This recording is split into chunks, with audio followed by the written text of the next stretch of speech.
ఈ తెలంగాణ రాష్ట్రంలో తమరికి తెలుసు, మహబూబ్ నగర్ జిల్లాలో మక్తల్ కృష్ణా నదిని దాటుతూ తెల్లవారుతుంటే రాహుల్ గాంధీ గారు తెలంగాణ రాష్ట్రంలో అడుగుపెట్టి 23 రోజులు మహారాష్ట్ర సరిహద్దుల్లో వారు మహారాష్ట్రకు వెళ్ళేటప్పుడు 23 రోజులు తెలంగాణ ప్రజలకు స్పష్టంగా చెప్పారు, తెలంగాణ రాష్ట్రంలో మా ప్రభుత్వాన్ని ఏర్పాటు చేయండి. నేను తెలంగాణ ప్రజలకు నేను మాట ఇస్తున్నా, మేము అధికారంలోకి వచ్చిన తర్వాత మా ప్రభుత్వం కులాల ప్రాతిపదికన జనాభా సేకరణ చేసి బలహీన వర్గాల లెక్క ఎంతుందో లెక్క తేల్చి వాళ్లకు రాజకీయంగా రిజర్వేషన్లు కల్పిస్తాం, ఉద్యోగ ఉపాధి రిజర్వేషన్లు కల్పించే బాధ్యత మేము తీసుకుంటాం. ఇది సమాజానికి ఎక్స్రే, ఈ ఎక్స్రే ద్వారా ఎవరు ఎంతమంది ఉన్నారో వాళ్ళకి ఎలాంటి ఆర్థిక రాజకీయ ప్రయోజనాలను చేకూర్చాలనో మేము చేస్తామని వారు చెప్పారు. అందుకే డిసెంబర్ 7, 2023 నాడు మనం అధికారం చేపట్టి అధికారంలోకి వచ్చిన తర్వాత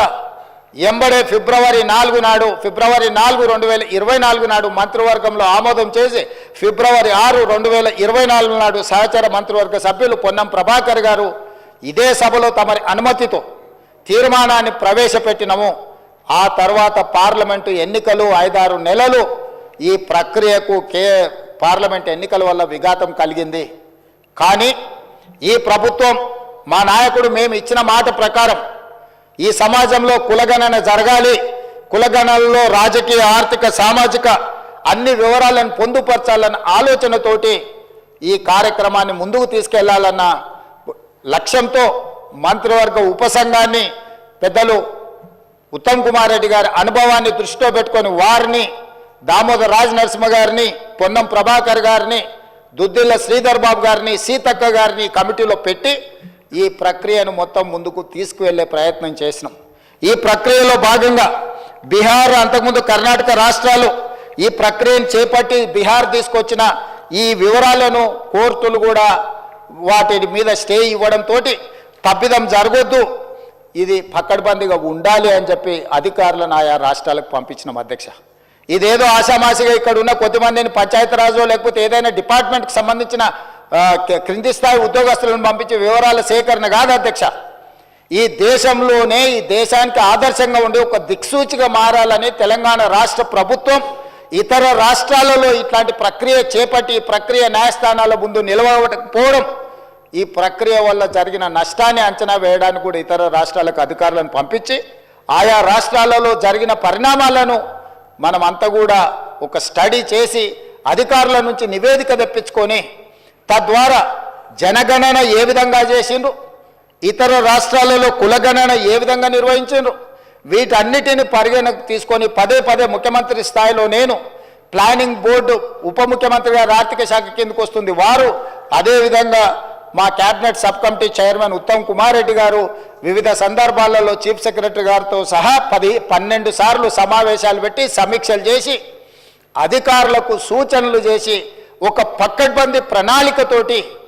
ఏ విధంగా అయితే జనాభాను మనం లెక్కిస్తామో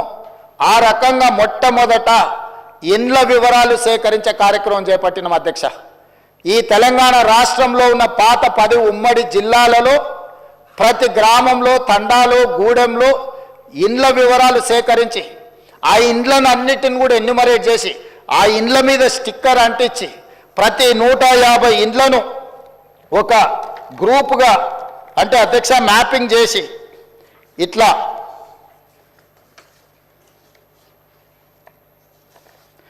ప్రతి ఇంటిని కూడా ప్రతి ఇంటికి స్టిక్కర్ అంటించి ప్రతి 150 ఇండ్లను